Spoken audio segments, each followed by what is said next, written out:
கிறிஸ்துவுக்குள் பிரியமானவர்களே, நான் இந்த நாளிலே உங்களோடு கூட பேசப்போகும் செய்தியின் கருப்பொருள் என்னவென்றால் விசுவாசமும் கிரியை என்பதாகும். எபேசியர் 2 அதிகாரம் 8 10 வரைக்கும் நான் உங்களுக்காக வாசிக்க விரும்புகிறேன். கிருபையினாலே விசுவாசத்தை கொண்டு ரட்சிக்கப்பட்டோம். இது எங்களால் உண்டானது அல்ல, இது தேவனுடைய ஈவு.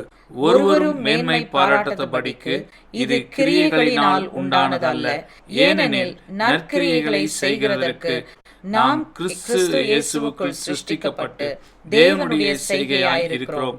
அவைகளில் நாம் நடக்கும்படி அவர் முன்னதாக அவைகளை ஆயத்தம் பண்ணி இருக்கிறார். புதிய ஏற்பாட்டில் பயன்படும் 2 எளிமையான வார்த்தைகள்.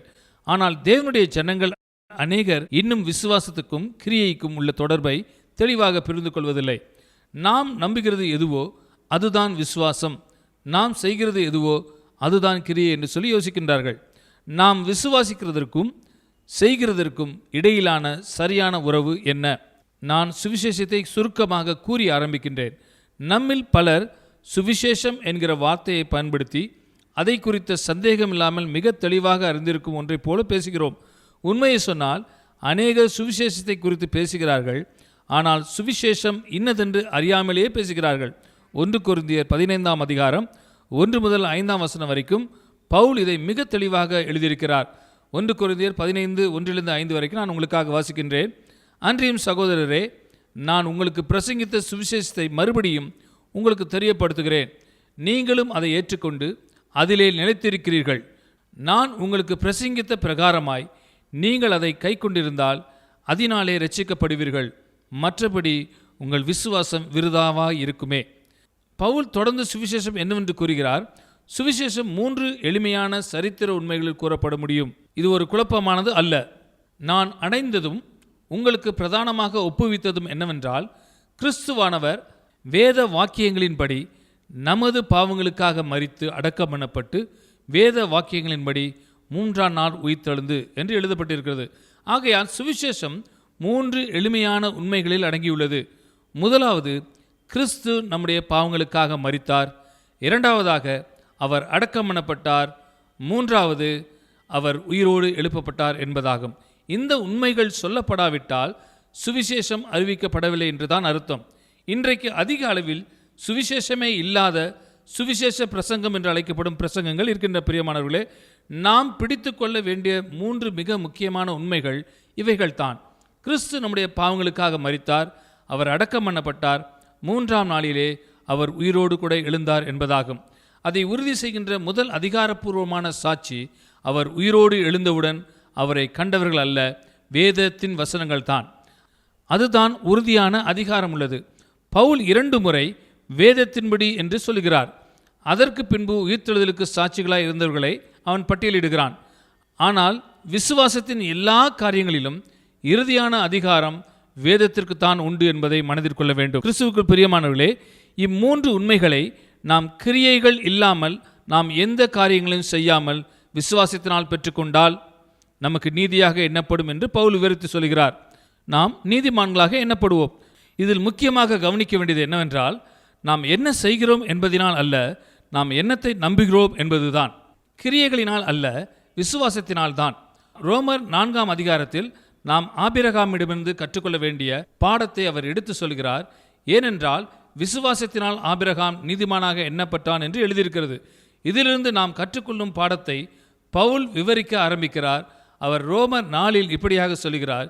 கிரியை செய்கிறவனுக்கு வருகிற கூலி கிருபை என்று எண்ணப்படாமல் கடன் என்று எண்ணப்படும் என்று சொல்கிறார். நீங்கள் ஒருவருக்கு வேலை செய்து சம்பளத்தை பெற்றால் அது கிருபை அல்ல, அது உங்களுக்கு கொடுக்கப்பட வேண்டிய ஒன்று. ஆனால் நீதியை நாம் அப்படி பெறுவதில்லை என்று அவர் கூறுகிறார். அது நாம் சம்பாதித்த ஒன்றல்ல, நம்முடைய கிரியையினாலே உண்டானதும் அல்ல. அதற்கு பின் அவர் ஒரு வியப்பூட்டும் வாக்கியத்தை சொல்கிறார். நான் உங்களுக்கு சொல்கிறேன், நீங்கள் வேதத்தை வாசித்து அதில் உள்ளவைகளினாலே வியப்படையவில்லை என்றால் நீங்கள் உண்மையாய் வேதத்தை வாசித்ததில்லை. தொடர்ந்து ரோமர் 4 அதிகாரம் 5 பவுல் இப்படியாக சொல்கிறார். ஒருவன் கிரியை செய்யாமல் பாவியை நீதிமானாக்கிறவரிடத்தில் விசுவாசம் வைக்கிறவனாய் இருந்தால் அவனுடைய விசுவாசமே அவனுக்கு நீதியாக எண்ணப்படும் என்று சொல்லி, ஆகையால் உங்கள் விசுவாசம் உங்களுக்கு நீதியாக எண்ணப்பட வேண்டுமானால் நீங்கள் செய்ய வேண்டிய முதல் காரியம் என்ன? வேலை செய்கிறதை நிறுத்துங்கள். கிரியை செய்யாதவனுக்கு நீங்கள் செய்கிற காரியத்தினாலே அதை சம்பாதித்து விடலாம் என்று நினைக்கும் வரைக்கும் நீங்கள் அதை பெற்றுக்கொள்ள முடியாது. இதுதான் மத நம்பிக்கைகளில் ஊறிப்போன மக்களுக்கு மிக கடினமான காரியம். தேவனுடைய தயவை பெற நாம் ஏதாவது செய்ய வேண்டும் என்ற கருத்து நமக்குள் ஆழமாய் பதிந்து விட்டது. தயவை நாம் சம்பாதிக்க முடியாது, கிருபையையும் சம்பாதிக்க முடியாது. தேவனால் நீங்கள் நீதிமானாக எண்ணப்பட வேண்டுமானால் முதலாவது முயற்சி செய்வதை நீங்கள் விட்டுவிட வேண்டும், கிரியை செய்யாதீர்கள். இது அநேகருக்கு வியப்பூட்டும் வார்த்தையாக இருக்கலாம். ஆனால் வேதம் ஒரு வியப்பூட்டும் புஸ்தகம்தான். நாம் நினைப்பதை காட்டிலும் அதிக வியப்பூட்டும். விசுவாசத்திற்கும் கிரியைக்கும் உண்மையான சம்பந்தம் என்ன? கிரியைகள் முக்கியமல்ல என்று சொல்ல முடியாது. எந்த வரிசையில் வருகிறது என்று தான் பார்க்க வேண்டும். நானும் எனது மனைவியாகிய ரூத்தும் எபேசியர் 2ஆம் அதிகாரத்திலிருந்து ஒரு பகுதியை அறிக்கையிட்டோம். அதை நான் உங்களுக்கு சொல்ல விரும்புகிறேன். எபேசியர் 2ஆம் அதிகாரம் 8ஆம் வசனத்திலிருந்து 10ஆம் வசனம் வரைக்கும் நான் உங்களுக்காக வாசிக்கிறேன். கிருபையினாலே விசுவாசத்தை கொண்டு இரட்சிக்கப்பட்டீர்கள். இது உங்களால் உண்டானதல்ல, இது தேவனுடைய ஈவு. நமக்கு விசுவாசம் இருக்கிறது என்று கூட நாம் பெருமை பாராட்ட முடியாது. ஏனென்றால் நமக்கு விசுவாசமே தேவன் கொடுத்ததினால் தான் உண்டாயிருக்கிறது. விசுவாசம் நாம் உண்டாக்கக்கூடிய ஒன்றல்ல. வேதம் தொடர்ந்து இப்படியாக சொல்கிறது, ஒருவரும் பெருமை பாராட்டத்தபடிக்கு இது கிரியைகளினால் உண்டானதல்லவென்று. அநேக இடங்களில் விசுவாசிக்கிறவர்களை குறித்து பேசும்பொழுது அவர்கள் கிரியைகளினால் நீதிமான்களாக்கப்பட்டார்களா என்று கேட்டால் அவர்கள் மேன்மை பாராட்டாதபடிக்கு அப்படி அல்லவென்று பவுல் சொல்கிறார். கிரியைகளினாலே உண்டாகிற மதம் பெருமையை ஊக்குவிக்கின்றது. பெருமைதான் அடிப்படையான மிகப்பெரிய பாவம். ஆகையால் நம்முடைய பெருமையை தூண்டிவிடாத வகையில் நீதிமானாக்கப்பட தேவன் ஒரு வழியை ஆயத்தப்படுத்தியிருக்கிறார். மிக குழப்பமான மதங்களை பின்பற்றுகிறவர்கள், நான் எந்த மதத்தையும் பெயர் சொல்லி குறிப்பிட விரும்பவில்லை, ஏனென்றால் நான் யாரையும் தாக்கவும் விரும்பவில்லை. ஆனால் அவர்கள் மதம் எவ்வளவு கடினமானதோ அவ்வளவு அதிகமாக அவர்கள் பெருமையுள்ளவர்களாக இருக்கிறார்கள். அவர்கள் மிகவும் கஷ்டமான காரியங்களை செய்து கொண்டிருப்பார்கள். விரதம் இருப்பது, பலி செலுத்துவது போன்றவைகளாகும். இது பெருமையை ஊக்குவிக்கின்றது. தேவன் பெருமையுள்ளவர்களுக்கு எதிர்த்து நிற்கிறார், தாழ்மையுள்ளவர்களுக்கோ கிருபையை அளிக்கிறார். ஆகையால் நம்முடைய பெருமையை ஊக்குவிக்காத விதத்தில் நாம் அவரிடத்தில் நீதிமான்களாய் இருக்க தேவன் ஒரு வழியை நமக்கு நியமித்திருக்கிறார். நீங்கள் கவனித்து பார்த்தீர்களா என்று எனக்கு தெரியாது. ஆனால் கிறிஸ்தவர்களையே எடுத்துக்கொள்வோம். சட்ட ரீதியான கிறிஸ்தவர்கள் எப்போதுமே சட்டங்களை பின்பற்ற வேண்டும் என்று வலியுறுத்துவார்கள். இப்படிப்பட்டவர்கள் அன்பானவர்களாக இருக்க மாட்டார்கள். கவனித்து பார்த்தீர்களா? அவர்களிடம் அன்பை தேடி போனீர்களானால் அதிகம் கிடைக்காது. சட்டமும் அன்பும் கிட்டத்தட்ட ஒன்றுக்கொன்று எதிர்மறையானது. கிறிஸ்துவுக்கு பிரியமானவர்களே, ஆகையால் பெருமையை ஊக்குவிக்கின்ற எந்த காரியத்தையும் குறித்து நாம் எச்சரிக்கையாக இருக்க வேண்டும். மதம் அடிப்படையாக பெருமையை தான் ஊக்குவிக்கின்றது.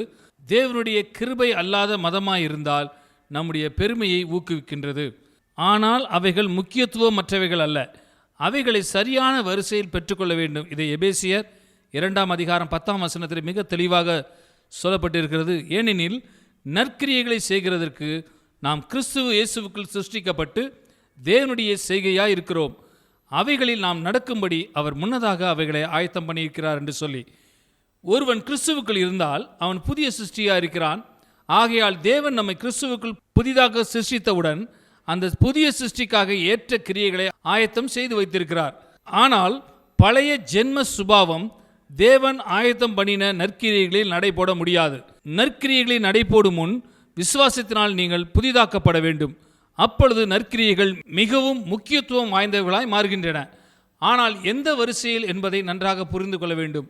முதலாவது விசுவாசத்தினால் புதிய சிருஷ்டி, அதன் பின்பு தேவன் நமக்காக ஆயத்தம் பண்ணின நற்கிரியைகள்.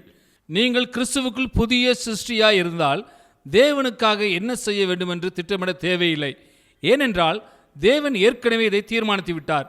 தேவன் உங்களுக்காக முன்னதாகவே ஆயத்தம் செய்த அந்த கிரியைகள் என்ன என்பதை கண்டு கொள்வது மாத்திரம்தான் நீங்கள் செய்ய வேண்டிய வேலை.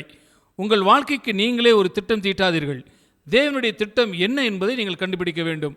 பல நேரங்களில் நாம் எதிர்பார்க்கும் காரியத்திலிருந்து இது மிகவும் வித்தியாசமாகவே இருக்கும். கிறிஸ்துவுக்குள் அன்பானவர்களே, என்னுடைய அனுபவத்தில் ஒரு சிறிய உதாரணத்தை நான் எடுத்து சொல்ல விரும்புகிறேன். நான் என் வீட்டில் ஒரே பிள்ளை. எனக்கு சகோதர சகோதரிகள் யாருமே இல்லை. 9 வயதிலிருந்து 25 வயது வரையிலும் நான் போர்டிங் பள்ளிகளில் தான் வளர்ந்தேன். பெண்களை நான் சந்திப்பது மிக மிக அரிது. சில பெண் நண்பர்கள் மட்டும்தான் எனக்கு இருந்தார்கள். பெண்கள் என்றாலே எனக்கு புரியாத ஒரு புதிர். அவர்களோடு எப்படி சம்பந்தம் வைத்துக் கொள்ள வேண்டும் என்று கூட எனக்கு தெரியாது. ஆனால் தேவன் என்னை அழைத்த பொழுது நான் ஒரு சிறுவர் இல்லம் வைத்திருந்த ஒரு பெண்மணியை திருமணம் செய்தேன். அவர்களை திருமணம் செய்த அதே நாளிலே அவர்கள் விடுதியிலிருந்து 8 பெண் பிள்ளைகளுக்கு தத்தெடுத்த தகப்பனானேன். டெரிக் பிரின்ஸுக்கு இது ஏற்ற காரியமல்லவென்று நீங்கள் ஒருவேளை நினைக்கலாம். என் வாழ்க்கையை நானே திட்டமிட்டிருந்தால் இதற்குள் வந்திருக்க மாட்டேன். ஆனால் அதுதான் தேவன் முன்னதாகவே நான் நடப்பதற்கு எனக்கென்று ஆயத்தம் பண்ணின நற்கிரியைகள். நான் அநேக முறை தவறுகளை செய்திருந்தாலும் தேவன் எனக்காக ஆயத்தம் பண்ணின நற்கிரியைகளில் நான் நடந்தேன் என்பதில் எனக்கு மிகுந்த திருப்தி உண்டு. பிரியமானவர்களே, இப்பொழுதும் சில பொருளடக்கங்களுக்கு வருவோம். இங்கேதான் நமக்கு தெளிவான சிந்தை தேவை. எத்தனை பேர் அதை ஒத்துக்கொள்வீர்கள்? கிருபையின் தன்மையை குறித்து நாம் சுருக்கமாக விவாதிக்க வேண்டும். கிருபை என்பது அழகான ஒரு வார்த்தை, ஆனால் அடிக்கடி அது துர்ப்பிரயோஜனம் செய்யப்படுகிறது. ஒரு சபையில் நான் பிரசங்கித்துக் கொண்டிருந்த பொழுது கிருபை என்று தங்களை அழைத்துக் கொள்ளும் சபைகள் பல நேரத்தில் கிருபை என்னவென்றே அறிவதில்லை என்று சொன்னேன். அதன் பிறகுதான் நான் அப்படிப்பட்ட ஒரு சபையில் தான் பேசிக் கொடுக்கிறேன் என்ற உண்மை எனக்கு தெரிந்து கொண்டேன். ஆனாலும் இது உண்மையாகத்தான் இருக்கிறது. கிருபை என்ற வார்த்தையை பயன்படுத்துகிற அநேகர் அதன் அர்த்தம் என்னவென்று அறியாமலே இருக்கிறார்கள். கிருபை என்ற வார்த்தையின் மூல அர்த்தம் அழகு, சௌந்தரியம். தேவன் தம்மில் விசுவாசம் வைக்கிற நமக்கு அளிக்கும் அழகு இதுதான். தமது கிருபினாலே அவர் நம்மை அழகுபடுத்துகின்றார். அதற்கு பின்பு பவுல் ரோமர் 11:6 இப்படியாக சொல்கிறார், இதுதான் அதன் அடித்தளம். ரோமர் 11:6 நான் வாசிக்கின்றேன். அது கிருபையினாலே உண்டாயிருந்தால் கிரியைகளினாலே உண்டாயிராது. அப்படி அல்லவென்றால் கிருபையானது கிருபை அல்லவே. அன்றியும் அது கிரியைகளினாலே உண்டாயிருந்தால் அது கிருபையாயிராது. அப்படி அல்லவென்றால் கிரியையானது கிரியையும் அல்லவே. என்னுடைய வார்த்தைகளை நீங்கள் கிருபையை சம்பாதிக்க முடியாது. நீங்கள் சம்பாதிக்கக்கூடிய இந்த காரியமும் கிருபை அல்ல. இது நம்மில் அநேகருக்கு வியப்பூட்டும் காரியமாக இருக்கிறது. நாம் கிருபையை சார்ந்திருக்க வேண்டும், அதை சம்பாதிக்க முடியாது. நாம் செய்கிற எந்த காரியமும் தேவனுடைய கிருபையை நமக்கு பெற்றுத்தர முடியாது. ஆனால் கிருபையினாலே விசுவாசத்தை கொண்டு ரட்சிக்கப்பட்டோம். விசுவாசம் உங்களுக்கு உண்டென்று நீங்கள் உற்சாகமாகும் நேரத்தில் பவுல் இப்படியாக சொல்கிறார், இது உங்களால் உண்டானதல்ல, இது தேவனுடைய ஈவு என்று சொல்கிறார். நீங்கள் விசுவாசத்தை கொண்டு ரட்சிக்கப்பட்டிருந்தால் பெருமை பாராட்ட உங்களுக்கு ஒன்றுமே இல்லை. பிரியமானவர்களே, மிகப்பெரிய பாவமாகிய பெருமையிலிருந்து உங்களை பாதுகாப்பதற்காகவே தேவன் இதை செய்திருக்கிறார். கிறிஸ்துவுக்குள் பிரியமானவர்களே, விசுவாசத்திற்கும் கிரியைகளுக்கும் உள்ள தொடர்பை நாம் சிந்திக்கப் போகிறோம். நாம் நம்புகிறது என்ன, நாம் செய்வது என்ன என்பதை குறித்து இந்த நாளில் நாம் தெளிவாக பார்க்க போகிறோம். எனக்கு தெரிந்த வரையிலும் நான் சொல்லப் போவதெல்லாம் புதிய ஏற்பாட்டிலிருந்து எடுக்கப்பட்டுள்ளது. இருப்பினும் உங்களில் அநேகருக்கு இது வியப்பூட்டுகிறதாகவும் ஒருவேளை அதிர்ச்சி ஊட்டுகிறதாகவும் கூட இருக்கலாம். நான் கண்டுபிடித்தது இதுதான். கிருபையினால் உண்டாகும் இரட்சிப்பை குறித்து புதிய ஏற்பாடு சொல்லும் இந்த எளிய சத்தியத்தை பிரசங்கிப்பதே அநேக கிறிஸ்தவர்களை வியப்பில் ஆழ்த்துகிறது. கிறிஸ்தவம் என்பது ஒரு சில சட்டங்களை பின்பற்றுவதல்ல என்று ஒரு கூட்டத்தில் சொன்னதை நினைவு கூறுகிறேன். சொல்லிவிட்டு அந்த மக்களை பார்த்தபோது அவர்கள் அதிர்ச்சி அடைந்திருப்பதை நான் கண்டேன். தேவன் மரித்து போய்விட்டார் என்று நான் சொல்லியிருந்தால் கூட அவர்கள் அவ்வளவு அதிர்ச்சி அடைந்திருக்க மாட்டார்கள் என்று நினைக்கிறேன். கிறிஸ்தவம் என்பது ஒரு சில சட்டங்கள் என்ற கோட்பாடு தான் அவர்களுக்கு இருந்தது. ஒருவேளை உங்களுக்கும் இதே கோட்பாடு தான் இருந்திருக்கலாம்.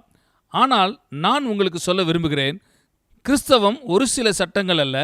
சட்டங்களை பின்பற்றுவதனால் அதை அடைய முடியாது.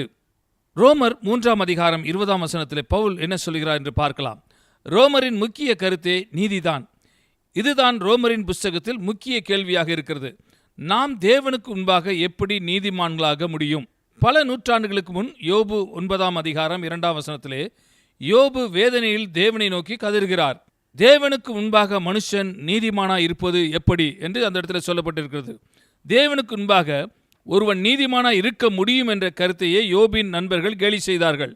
ஆனால் தேவன் அந்த கதறலை கேட்டு பல ஆண்டுகள் சென்று ரோமருக்கு எழுதின நிருபத்தின் மூலமாக அந்த கேள்விக்கு பதில் அளிக்கிறார். தேவனுக்கு முன்பாக மனுஷன் நீதிமானாய் இருப்பது எப்படி? ரோமர் 3:20 பவுல் இப்படியாக சொல்கிறார், இப்படி இருக்க பாவத்தை அறிகிற அறிவு நியாயப்பிரமாணத்தினால் வருகிறபடியால் எந்த மனுஷனும் நியாயப்பிரமாணத்தின் கிரியைகளினாலே தேவனுக்கு முன்பாக நீதிமானாக்கப்படுவதில்லை என்று சொல்லப்பட்டிருக்கிறது. இந்த வசனத்தில் இல்லாத 2 வார்த்தைகள் இதில் சேர்க்கப்பட்டுள்ளது. 10 வயதிலிருந்து நான் கிரேக்கம் கற்றுக்கொண்டேன். நான் சொல்வது என்னவென்று எனக்கு நன்றாக தெரியும். நியாய பிரமாணம் என்கிற வார்த்தையை 2 முறை பயன்படுத்தியிருக்கிறார்கள். பாவத்தை அறிகிற அறிவு சட்டத்தினால் வருகிறபடியால் எந்த மனுஷனும் சட்டத்தின் கிரியைகளினாலே தேவனுக்கு முன்பாக நீதிமானாக்கப்படுவதில்லை. நீங்கள் நியாயப்பிரமாணத்தின் நோக்கம் என்ன என்று என்னை கேட்கலாம். தேவன் உங்கள் பிரச்சனையை வெளியே கொண்டு வர பயன்படுத்தும் கருவிதான் நியாயப்பிரமாணம். பாவம் என்கிற ஒரு பிரச்சனை உங்களுக்கு உண்டென்று காண்பிக்கத்தான் நியாயப்பிரமாணம் கொடுக்கப்பட்டுள்ளது. நியாயப்பிரமாணம் உங்கள் பிரச்சனையை கண்டறிய முடியுமே தவிர அதற்கான தீர்வை கொடுக்க முடியாது. கிருபையினால் மாத்திரம்தான் தீர்வு உண்டாகும். பிரியமானவர்களே, ஆகையால் எனக்கு கிருபை தேவை என்று சொல்கிற நிலைக்கு உங்களை கொண்டு வர நியாயப்பிரமாணம் தேவை. அதுதான் அதன் நோக்கம். யாக்கோபு தம்முடைய நூலிலே 2 அதிகாரம் 10-11 சொல்கிறார், எப்படியெனில் ஒருவன் நியாயப்பிரமாணம் முழுவதையும் கை கொண்டிருந்தும் ஒன்றிலே தவறினால் எல்லாவற்றிலும் குற்றவாளியாயிருப்பான். ஏனென்றால் விபச்சாரம் செய்யாதிருப்பாயாக என்று சொன்னவர் கொலை செய்யாதிருப்பாயாக என்றும் சொன்னார். ஆதலால் நீ விபச்சாரம் செய்யாமலிருந்தும் கொலை செய்தாயானால் நியாயப்பிரமாணத்தை மீறினவன் ஆவாய். யாக்கோபு சொல்கிறது என்ன என்று பார்த்தீர்களா? முழு நியாயப்பிரமாணத்தையும் கை கொள்ள வேண்டும், இல்லை என்றால் நீங்கள் நியாயப்பிரமாணத்தை கை கொள்ளவில்லை. நியாயப்பிரமாணத்தில் 99% கை கொள்கிறது, நியாயப்பிரமாணத்தை கை கொள்ளாததுக்கு சமமாக இருக்கிறது. நியாயப்பிரமாணம் என்பது ஒரு முழுமையான அமைப்பு. உண்மையில் 99% நெருங்கி நம்மில் ஒருவரும் நியாயப்பிரமாணத்தை கை கொள்ளவே முடியாது. பாரம்பரிய யூதர்கள் நாம் கடைபிடிக்க வேண்டிய கட்டளைகள் 613 என்று சொல்கிறார்கள். தனியாக அவர்களை விசாரித்தால் 32 கட்டளைகளுக்கு மேல் அவர்கள் கடைபிடிப்பதில்லை என்பதை ஒத்துக்கொள்வார்கள். பூமியில் இன்று உயிரோடு இருக்கிற ஒருவனாகிலும் மோசேயின் முழு நியாயப்பிரமாணத்தையும் கைக்கொள்வதில்லை. ஒரே நபரை தவிர அதை வேற யாரும் முழுமையாக கை கொண்டதுமில்லை. அவருடைய பெயர் தெரியுமா? அவர்தான் நமது ஆண்டவராகிய இயேசு கிறிஸ்து.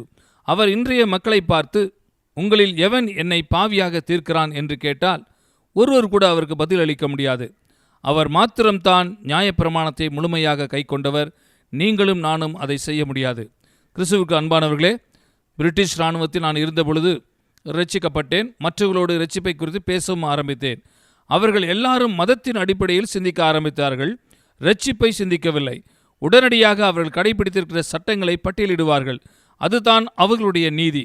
அது அவர்களுடைய சூழ்நிலைக்கேற்ப உருவாக்கப்பட்டதாக இருந்தது. அவர்கள் ஏதேனும் ஒரு தவறு செய்கிறவர்களாக இருந்தால் அந்த தவறை மாத்திரம் தங்கள் பட்டியலில் சேர்த்து கொள்ள மாட்டார்கள். இப்படிதான் மனுஷனுடைய மனது சிந்திக்கிறது என்பதை நான் கண்டு கொண்டேன். நான் ஒரு சில சட்டத்திட்டங்களை பின்பற்றுவதனால் நீதிமானாக இருக்கிறேன். இல்லை, நீங்கள் நீதிமான் அல்ல. நீங்கள் எல்லா சட்டங்களை கை கொண்டால் அப்படி இருக்கலாம், ஆனால் நீங்கள் அதை செய்ய முடியாது. நான் நியாயப்பிரமாணத்தை இவ்வளவு கை கொள்கிறேன், அவ்வளவுதான் தேவை என்று நீங்கள் சொல்லவும் முடியாது. ஏனென்றால் நியாயப்பிரமாணம் முழுவதும் ஒரே முழுமையான திட்டம். ஒன்று, நீங்கள் அதை முழுவதும் கை கொள்ளலாம், அல்லது நீங்கள் அதை முழுவதும் கை கொள்ளாமல் இருக்கலாம். நீங்கள் அதை முழுவதும் கை கொண்டால் தேவன் உங்களை நீதிமானாக எண்ணுவார். ஆனால் அதை செய்ய முடியாது. நீங்கள் ஒரே மாற்று வழியை தான் உடையவர்களாக இருக்கிறீர்கள். அதுதான் நீங்கள் சம்பாதிக்க முடியாத தேவனுடைய கிருபை. இதை நான் ஏற்கனவே கூறிவிட்டேன். திரும்பவும் இந்த குறிப்பிற்கு வருகிறேன். ரோமர் 3 அதிகாரம் 20 இப்படி இருக்க பாவத்தை அறிகிற அறிவு நியாயப்பிரமாணத்தினால் வருகிறபடியால் எந்த மனுஷனும் நியாயப்பிரமாணத்தின் கிரியைகளினாலே தேவனுக்கு முன்பாக நீதிமானாக்கப்படுவதில்லை. ஒரு சில சட்டத்திட்டங்களை கடைபிடிப்பதனால் தேவனிடத்தில் நீதியை பெற முடியாது, நீதிமானாகவும் முடியாது. அடுத்ததாக நான் சொல்லுகிறதில் நீங்கள் ஒருவேளை அதிர்ச்சி அடையலாம். அது என்னவென்றால், நியாயப்பிரமாணமும் கிருபையும் முற்றிலும் தனிப்பட்டவைகள். இரண்டிலிருந்தும் பயனை நாம் பெற முடியாது. ஏதாகிலும் ஒன்றின்படித்தான் நாம் செயல்பட முடியும். ரோமர் 6 அதிகாரம் 16 போவோம்.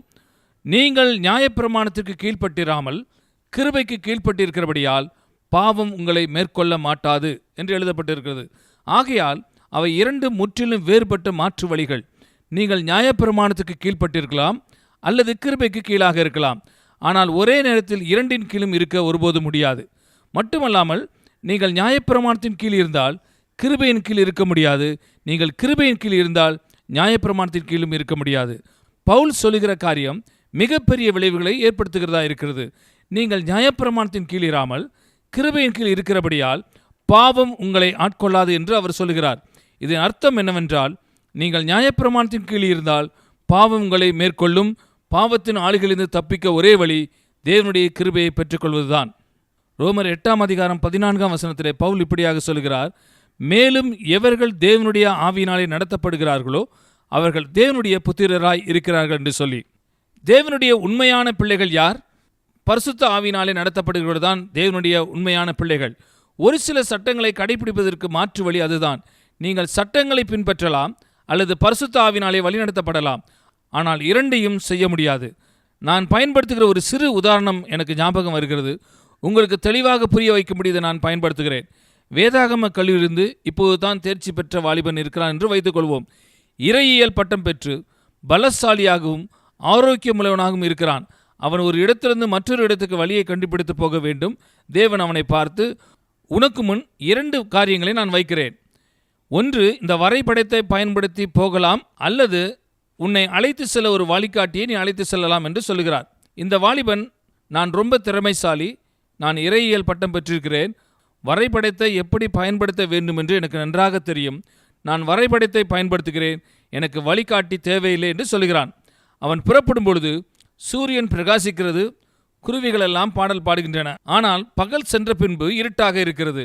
நடு இரவு ஒரு அடர்ந்த காட்டின் நடுவே ஒரு உயர்ந்த மலையின் விளிம்பில் நிற்கிறான். வடக்கை நோக்கி நிற்கிறோமா, தெற்கை நோக்கி நிற்கிறோமா, மேற்கை நோக்கி நிற்கிறோமா, கிழக்கை நோக்கி நிற்கிறோமா என்று அறியாமல் நிற்கிறான். ஒரு மெல்லிய சத்தம், உனக்கு உதவி செய்யட்டுமா என்று கேட்கிறது. அது யார் தெரியுமா? பரிசுத்த ஆவியானவர். அவர்தான் வழிகாட்டி.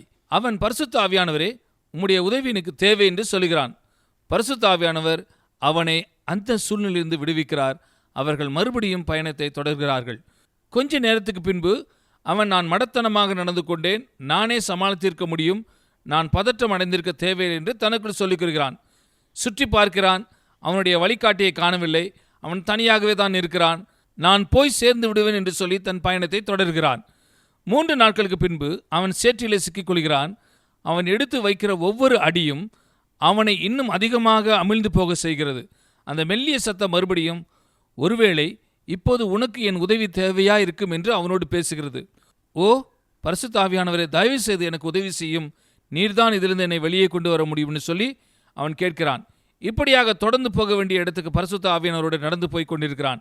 பின்பு பரிசுத்த ஆவியானவராகிய அவருடைய வழிகாட்டியை பார்த்து, உங்களுக்கு தெரியுமா, என்னிடம் மிக சிறப்பான ஒரு வரைபடம் இருக்கிறது, அதை உங்களோடு பகிர்ந்து கொள்கிறேன் என்று சொல்கிறான். வழிகாட்டி சொல்லுகிறார், அதாவது பரிசுத்த ஆவியானவர் சொல்லுகிறார், மிக்க நன்றி, ஆனால் எனக்கு வரைபடம் தேவையில்லை, எனக்கு வழியே தெரியும், அதுவுமல்ல அந்த வரைபடத்தை உருவாக்கினவரே நான் தான் என்று சொல்லுகிறார். கற்றுக்கொள்ள வேண்டிய காரியத்தை காண்கிறீர்களா? தன்னந்தனியே என்னால் இதை செய்ய முடியாது என்று நாம் உணர எத்தனை நாட்கள் செல்லும்? நம்முடைய நற்கிரியைகள் அல்ல, சட்டங்களை பின்பற்றுவது அல்ல, பரிசுத்த ஆவியானவர் தான் கிருபையின் ஆவி. பரிசுத்த ஆவியானவராலே தொடர்ந்து நடத்தப்படுகிறவர்கள் தேவனுடைய புத்திரராய் இருக்கிறார் என்று சொல்லி வேதம் மிக தெளிவாக சொல்கிறது. கிறிஸ்துவுக்கு பிரியமானவர்களே, கலாத்தியர் 5ஆம் அதிகாரத்திலே பவுல் இந்த கருத்தை மறுபடியும் எடுத்து சொல்கிறார். இதுதான் புதிய ஏற்பாட்டின் மிக மிக முக்கியமான கருப்பொருள்களில் ஒன்றாக இருக்கிறது. இந்த கருப்பொருளை நன்கு அறிந்து கொள்ளாத யாவரும் மங்கின ஒளிக்குள் தான் வாசம் செய்கிறார்கள். அங்கே தான் அநேக கிறிஸ்தவர்கள் இருக்கிறார்கள் என்று தான் நான் நினைக்கிறேன். அவர்கள் மங்கின ஒளியில் நியாயப்பிரமாணத்துக்கும் கிருபைக்கும் இடையிலே வாழ்கிறார்கள். அது என்ன என்று அறியாமல், தேவனுடைய கிருபை எப்படி பெற்றுக்கொள்வது என்றும் அறியாமல் வாழ்கிறார்கள். கலாத்தியர் 5ஆம் அதிகாரம் 18ஆம் வசனத்தில் எப்படியாக பவுல் சொல்கிறார், ஆவியினால் நடத்தப்படுவீர்களானால் நீங்கள் நியாயப்பிரமாணத்துக்கு கீழ்ப்பட்டவர்கள் அல்ல. அவர் முன்னதாக சொன்னார், எவர்கள் தேவனுடைய ஆவியினாலே நடத்தப்படுகிறார்களோ அவர்கள் தேவனுடைய புத்திரராய் இருக்கிறார்கள் என்று சொல்லி. ஆகையால் தேர்ந்தெடுப்பது உங்கள் கையில் தான் இருக்கிறது. நீங்கள் தேவனுடைய குமாரர்களாக வாழலாம், பரிசுத்த ஆவியினாலே வழிநடத்தப்படலாம், அல்லது நீங்கள் பரிசுத்த ஆவியானவருக்கு உங்கள் முதுகை காட்டி நியாயப்பிரமாணத்தை கைக்கொள்ள முயற்சிக்கலாம். இரண்டையும் இணைக்க முடியாது. பிரியமானவர்களே, நான் சொல்ல விரும்புகிற காரியத்தின் சுருக்கம் இதுதான். இங்கேதான் ஜனங்கள் மங்கின நிலைக்குள் நுழைகிறார்கள். பாதி கிருபையை நம்பி அடுத்த பாதி தாங்கள் சுயமாய் பின்பற்றுகிற சட்டத்திட்டங்களை நம்புகிறார்கள். தயவு செய்து புரிந்து கொள்ளுங்கள், சட்டங்களை கைக்கொள்வது பொல்லாத காரியம் என்று நான் சொல்லவில்லை. சட்டங்கள் உங்களை நீதிமானாக்கிறதில்லை என்பதை தான் நான் சொல்ல விரும்புகிறேன். அதை நீங்கள் புரிந்து கொண்டீர்களா? திரும்பவும் சொல்வது நல்லதென்று நினைக்கிறேன். சட்டத்திட்டங்களை கைக்கொள்வது உங்களை நீதிமானாக்க முடியாது. நீங்கள் ஏதாவது ஒரு சபை அல்லது சபை பிரிவின் அங்கத்தினராக இருப்பீர்கள்.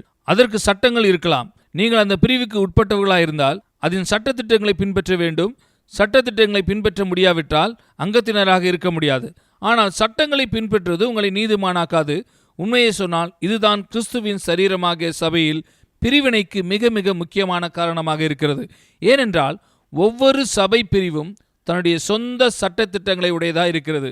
கத்தோலிக்கருக்கு தனியாக உண்டு, பாப்டிஸ்டுகளுக்கு தனியாக உண்டு, செவன்த் டே அட்வென்டிஸ்டுகளுக்கு ஒன்று உண்டு, பெந்தேகோஸ்தே சபைகளுக்கு ஒரு சில சட்டத்திட்டங்கள் உண்டு. இந்த குழுக்களில் இருப்பவர்கள் தங்கள் சட்டங்களை பின்பற்றுவதனால் நீதிமான்களாகிறார்கள் என்று நினைக்கிறார்கள். மற்ற மக்களை பார்த்து அவர்கள் உண்மையான நீதிமான்கள் இல்லை, ஏனென்றால் நம்முடைய சட்டத்திட்டங்களை அவர்கள் கைக்கொள்வதில்லை என்று சொல்லுகிறார்கள். சட்டத்திட்டங்கள் என்ன செய்கிறது பார்த்தீர்களா? கிறிஸ்துவின் சரீரத்தை அது பிரிக்கின்றது. ஆவிக்குரியவர்களாக இருந்தால் பாப்டிஸ்டுகள் தங்கள் சட்டங்களை பின்பற்றலாம். பெந்தேகோஸ்தே சபையினருக்கும் அப்படிதான். ஆனால் சட்டங்களை பின்பற்றுவதனால் அவர்கள் யாரும் நீதிமான்களாக்கப்படுகிறதில்லை என்பதை மனதில் கொள்ளுங்கள். அவர்கள் விசுவாசத்தினால் மட்டும்தான் நீதிமான்களாக்கப்படுகிறார்கள். சட்டங்களில் நம்முடைய கவனத்தை வைப்போமானால் விசுவாசத்தை தவறவிட்டு மறுபடியும் மங்கலான ஒரு நிலைக்குள் சென்று விடுவோம். அல்லது தனியாக வரைபடத்தை வைத்துக்கொண்டு சாதித்து விடலாம் என்று நினைத்து சேற்றில் சிக்கின வாலிபனைப் போல நாம் இருப்போம். சேற்றில் சிக்கிக்கொண்டால் எப்படி இருக்கும் என்பது உங்களில் ஒரு சிலருக்கு தெரியும். உண்மையை சொன்னால் உங்களில் ஒரு சிலர் அந்த சேற்றிலிருந்து வெளியே வந்து பரிசுத்த ஆவியானவர் நமக்கு தேவை என்பதை உணர்ந்து இருக்கிறீர்கள். இப்பொழுதும் நான் ஒரு அதிர்ச்சியூட்டும் செய்தியை உங்களுக்கு நான் சொல்லப் போகிறேன். பவுல் இதை முதலில் சொல்லாமல் இருந்தால் இதை நான் சொல்ல துணிந்திருக்க மாட்டேன். ரோமர் 7ஆம் அதிகாரத்தில் இதை நீங்கள் காண்பீர்கள். ரோமரின் புஸ்தகம் மிக ஆச்சரியமான புஸ்தகம். நான் ஒரு கிறிஸ்தவனாகும் முன்பு தர்க்க சாஸ்திர பேராசிரியராக இருந்தேன். தர்க்க சாஸ்திரத்தில் எனக்கு அதிக ஈடுபாடு இருந்தது. தர்க்க சாஸ்திரம் மிக அருமையான காரியம் என்று நான் எண்ணுகிறேன். அது ஒரு கம்ப்யூட்டர் போன்றது. சரியான தகவல்களை கம்ப்யூட்டருக்கு செலுத்தினால் சரியான முடிவுகள் உங்களுக்கு கிடைக்கும். தவறான தகவல்களை பதிவு செய்தால் தவறான முடிவுகள் தான் கிடைக்கும். தர்க்க சாஸ்திரம் சரியான பதில்களை உங்களுக்கு கொடுப்பதில்லை. உங்கள் முடிவுகள் சரியானவைகள் தானா என்று காண உதவி செய்கிறது. ஆகையால் நான் வாசித்த எல்லாவற்றிலும் வேதமே தர்க்க சாஸ்திரத்தின் கோட்பாடுகள் படி மிக சிறந்த புஸ்தகம் என்று நான் சொல்லுவேன். வேதத்தை நான் விசுவாசிக்கிறதுனாலே நான் அறிவாற்றலில் குறைந்தவன் என்று உணரவில்லை. அது என்னுடைய தனிப்பட்ட மனநிலை. நீங்களும் உங்களை அறிவாற்றலில் குறைந்தவர்களாக எண்ணாதீர்கள் என்று உங்களுக்கு நான் ஆலோசனை சொல்கிறேன். மற்றவர்கள் உங்களை விமர்சிப்பதை குறித்து நீங்கள் கவலைப்பட வேண்டாம். கிறிஸ்துவுக்கு பிரியமானவர்களே, ரோமர் 7ஆம் அதிகாரம் 4ஆம் வசனத்தை நான் தொடர்ந்து வாசிக்க விரும்புகிறேன். அப்படி போல என் சகோதரரே, நீங்கள் மரித்தோரிலிருந்து எழுந்த கிறிஸ்து என்னும் வேறு ஒருவருடையவர்களாகி தேவனுக்கென்று கனி கொடுக்கும்படி கிறிஸ்துவின் சரீரத்தினாலே நியாயப்பிரமாணத்துக்கு மரித்தவர்களானீர்கள். நீங்கள் ஒரு காலத்தில் பக்தியுள்ள யூதனாக இருந்தால் நீங்கள் நியாயப்பிரமாணத்துக்கு திருமணமானவர்களாக இருந்தீர்கள். நியாயப்பிரமாணம் மரித்துவிட்டார் ஒழிய அந்த நியாயப்பிரமாணத்தை விட்டு விலகி இன்னொருவரை திருமணம் செய்வது விபச்சாரமாகும். இது ஒரு ஆவிக்குரிய விபச்சாரம். ஆனால் இயேசுவின் சிலுவை மரணத்தினால் நியாயப்பிரமாணம் மரணத்துக்கு உட்படுத்தப்பட்டது. உங்களுக்கு புரிகிறதா பிரியமானவர்களே? பெரும்பாலான யூதர்களுக்கு இது ஒரு பிரச்சனையாகத்தான் இருக்கிறது. நியாயப்பிரமாணத்தை கைக்கொள்ள முயற்சி செய்யாவிட்டால் தங்கள் கணவனுக்கு துரோகம் செய்வதாக நினைக்கிறார்கள். நியாயப்பிரமாணம் கிறிஸ்துவுக்குள் மரணத்துக்கு உட்படுத்தப்பட்டதென்றும் அவர்கள் உயிரோடு எழுந்த மேசியாவை திருமணம் செய்வதற்கு ஏதுவாக இது நடந்ததென்றும் வெளிப்பாடு ஏற்பட வேண்டும். அவர் மூலமாய் அவர்களும் நாமும் கனி கொடுக்க முடியும். புரிகிறதா? இணைப்பினால்தான் கனி உருவாகும். ஆனால் எதனோடே நாம் இணைக்கப்பட்டிருக்கிறோம் என்பதுதான் நாம் எப்படிப்பட்ட கனியை கொடுப்போம் என்பதை தீர்மானிக்கும். கிறிஸ்துவுடன் நாம் இணைக்கப்பட்டால் ஆவியின் கனியை கொடுப்போம். நாம் மாம்சத்திற்கு உட்பட்டிருந்த காலத்தில் நியாயப்பிரமாணத்தினாலே தோன்றிய பாவ இச்சைகள் மரணத்திற்கு ஏதுவான கனிகளை கொடுக்கத்தக்கதாக நம்முடைய அவயங்களில் பலன் செய்தது. இது வியப்பூட்டும் வார்த்தையாக இருக்கிறது. நியாயப்பிரமாணத்தினாலே தோன்றிய பாவ இச்சைகள், வேறு விதமாக சொல்ல வேண்டுமானால் நியாயப்பிரமாணம் பாவ இச்சைகளை தூண்டியது என்று பவுல் சொல்கிறார். அதை கிரகிக்க முடிகிறதா உங்களாலே? 1 கொரிந்தியர் 15ஆம் அதிகாரம் 56ஆம் வசனத்திலே இன்னொரு பகுதியை நான் உங்களுக்கு காண்பிக்கட்டும். இதுவும் ஆச்சரியமான வார்த்தைகள் ஒன்றாகும். மரணத்தின் கூர் பாவம், பாவத்தின் பலன் நியாயப்பிரமாணம். ரோமர் 7ஆம் அதிகாரத்தில் பவுல் தொடர்ந்து பேசும் பொழுது நியாயப்பிரமாணத்தினால் தவறு ஏதுமில்லை, அது நிறைவானது என்று கூறுகிறார். பிரச்சனை நமக்குள் தான் இருக்கிறது. கிறிஸ்துவுக்கு அன்பானவர்களே, நான் இதை இப்படி சொல்வேன். நியாயப்பிரமாணம் வெளியிலிருந்து கிரியை செய்கிறது. இதை செய்யாதே, அதை செய் என்று சொல்லுகிறது. நீங்கள் சரி, நான் இதை செய்கிறேன், அதை செய்ய மாட்டேன் என்று சொல்லுகிறீர்கள். அப்படி செய்கிறபடினால் உங்கள் திறமையை தான் நீங்கள் நம்புகிறீர்கள். அதுதான் பிரச்சனை. ஏனென்றால் சரியானதை செய்யவும் தவறானதை தவிர்க்கவும் உங்களுக்கு திறமை இல்லை. நம்முடைய மாம்சத்தின் அடிப்படையான குணமே தேவனை சாராமல் சுயத்தை சார்ந்து கொள்வதுதான். இப்பொழுது ஏதேன் தோட்டத்தின் சோதனைக்கு நாம் போவோம். சாத்தான் பயன்படுத்திய ஊக்கம் என்ன?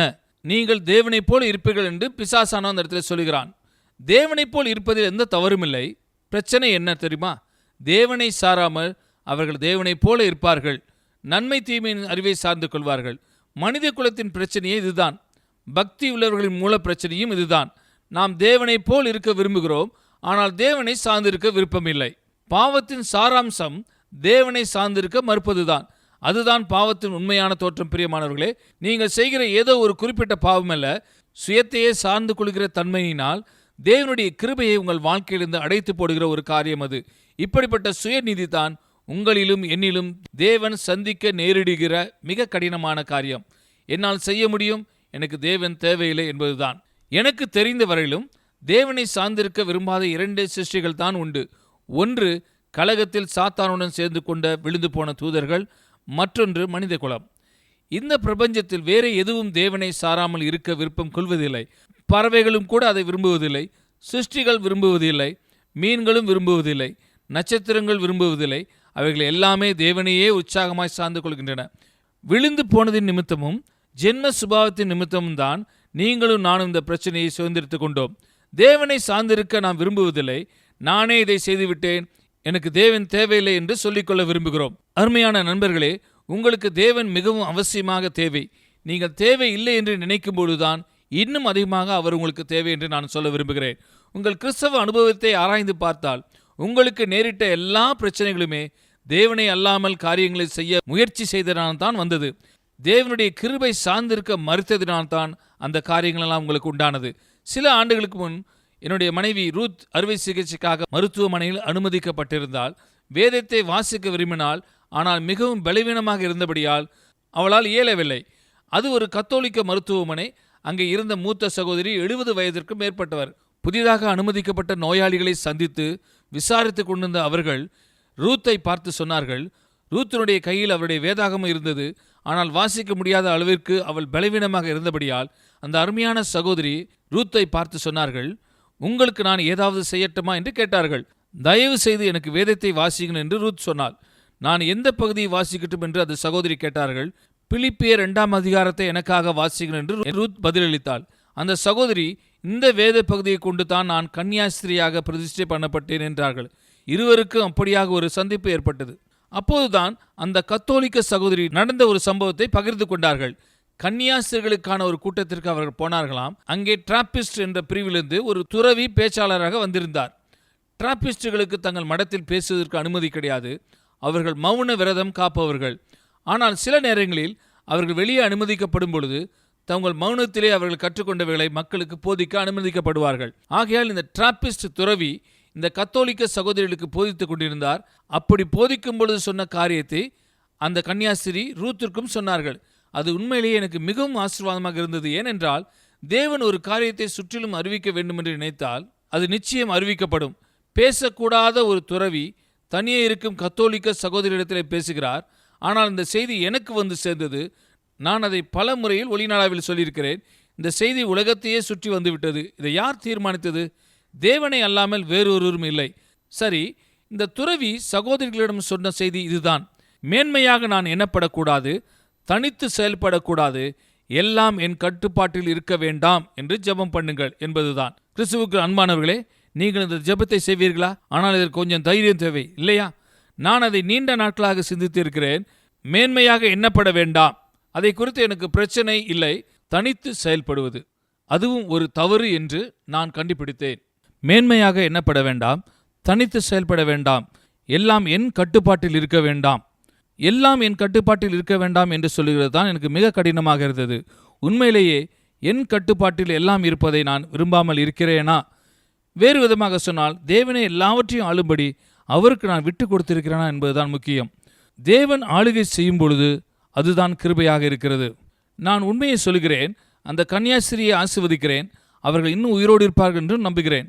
எனது மனைவி ரூத்தின் மூலமாய் என் சிந்தனையை சீர் செய்ததற்காக அவருக்கு நான் நன்றி சொல்கிறேன்.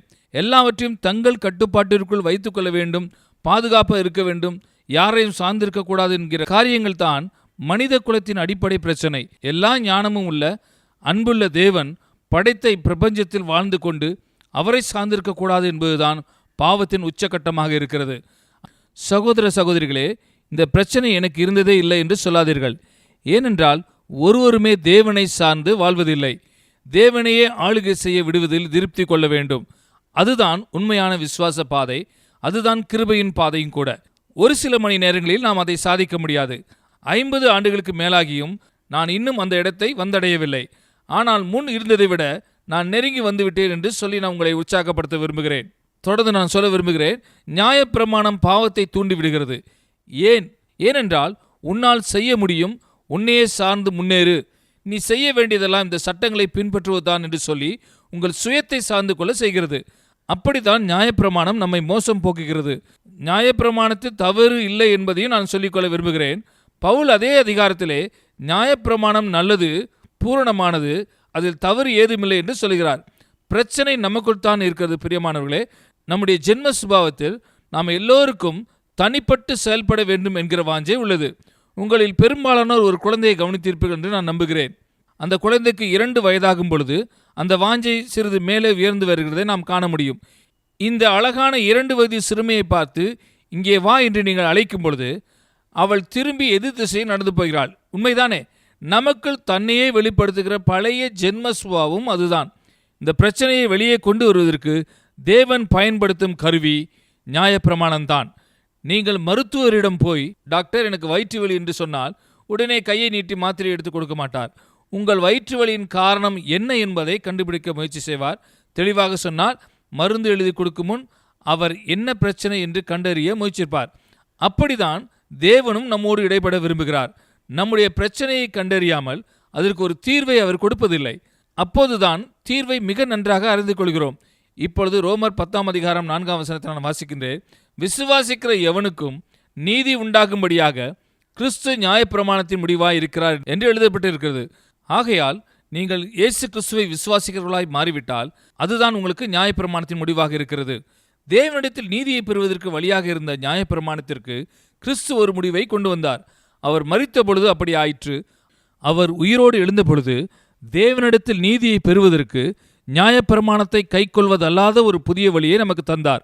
ஆகையால் நீதிக்கு கிறிஸ்து நியாயப்பிரமாணத்தின் முடிவாக இருக்கிறார். தேவனுடைய வார்த்தை என்ற முறையிலோ, இஸ்ரவேலின் சரித்திரத்தின் ஒரு பகுதி என்ற முறையிலோ, அல்லது தேவன் மக்களோடு இடைப்படுகிற விதத்திற்கு எடுத்துக்காட்டாக இருப்பதற்கோ அவர் முடிவல்ல. நியாயப்பிரமாணம் இன்னும் இருக்கிறது.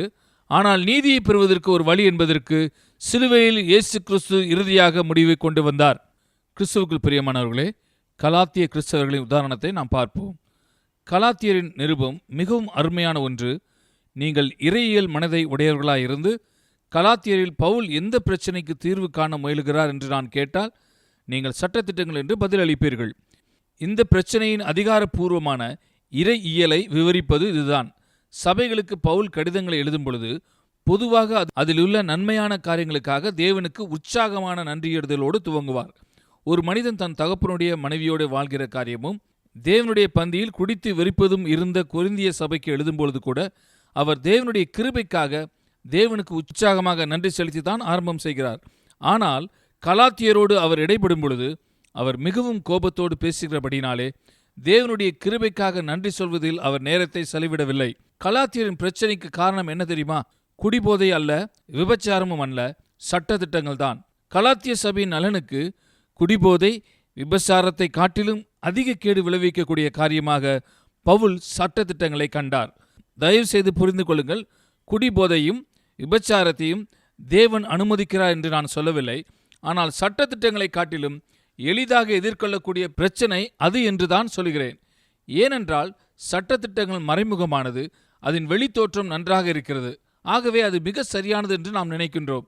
ஆனால் அதிலிருந்து விடுதலை பெறுவது மிகவும் கடினமாக இருக்கிறது. கலாத்தியர் 1:6 பவுல் இதைத்தான் சொல்கிறார். உங்களை கிறிஸ்துவின் கிருபையினாலே அழைத்தவரை நீங்கள் இவ்வளவு சீக்கிரமாய் விட்டு வேறொரு சுவிசேஷத்திற்கு திரும்புவதை பற்றி நான் ஆச்சரியப்படுகிறேன் என்று சொல்லி பாருங்கள். அந்த சபைக்கு நன்மையாக சொல்வதற்கு அவருக்கு ஒன்றுமே இல்லை. நீங்கள் இவ்வளவு சீக்கிரமாய் திரும்புகிறதை பற்றி நான் ஆச்சரியப்படுகிறேன் என்று பவுல் சொல்கிறார். அதாவது சட்டத்திட்டங்களை கைக்கொள்வதும் அதனாலே நீதி உண்டாகும் என்று நம்புகிறதற்கும் திரும்பவும் கலாத்தியர் 3:1 இதே விஷயத்தை குறித்து தான் பவுல் சொல்கிறார். புத்தி கெட்ட கலாத்தியரே, உங்களை மயக்கினவன் யார் என்று சொல்லி. இந்த வசனத்தை பல ஆண்டுகளுக்கு முன் நான் வாசித்து திடீரென்று இது பெந்தேகோஸ்தே அல்லது ஆவியின் அபிஷேகத்தை பெற்ற கிறிஸ்தவர்கள் அல்லது சபையும் கூட மயக்கப்பட முடியும் என்று உணர்ந்ததை நான் நினைவு கூறுகிறேன். ஏனென்றால் இவர்கள் அபிஷேகம் பெற்ற கிறிஸ்தவர்கள் என்பது சந்தேகமில்லை. இது என் மனதில் எழும்பியிருந்த ஒரு பெரிய பிரச்சனையை தீர்த்து வைத்தது. ஏனென்றால் நான் போதகராக பொறுப்பேற்றிருந்த சபையில் இருந்த ஒரு சூழ்நிலையை எனக்கு விளக்குகின்றது. அதன் முழு விபரத்தை நான் உங்களுக்கு சொல்ல மாட்டேன். ஆனால் முழு சபையும் முன்பு இருந்த போதகரின் மனைவியினால் மயக்கப்பட்டிருந்தார்கள் என்பதை நான் கண்டேன். அவர்கள் தன் கணவரை விவாகரத்து செய்துவிட்டு சபையின் நிர்வாக குழு உறுப்பினர்கள் ஒருவரை திருமணம் செய்தார். இன்னும் சபையின் மக்களை ஆவிக்குரிய ரீதியில் கட்டுப்படுத்தி வந்தார். ஆகையால் இதை உங்களுக்கு உதவியாக இருக்கும்படி நான் கூறுகிறேன். நீங்கள் புரிந்து கொள்ள முடியாத ஒரு பிரச்சனையை சந்தித்துக் கொண்டிருந்தால் இதுவாகத்தான் இருக்கக்கூடும். நீங்கள் யாரோடு இடைப்படுகிறீர்களோ அவர்கள் மயக்கப்பட்டிருக்கக்கூடும். பவுல் இதை தெளிவான அர்த்தத்தில் பயன்படுத்துகிறார். மயக்கப்பட்டிருப்பதற்கான கிரேக்க வார்த்தை கண்ணினாலே பிடிப்பது என்று அர்த்தமாகும். அவர்கள் கண்ணினாலே பிடிக்கப்பட்டிருக்கிறார்கள். தங்களை மயக்குகின்ற பார்வையின் கீழ் அவர்கள் அடிமைப்பட்டிருக்கிறார்கள். அபிஷேகத்தை பெற்ற ஒரு கிரேக்க பாரம்பரிய குரு பல ஆண்டுகளுக்கு முன்பாக என்னிடம் ஜெபிப்பதற்காக வந்தார்.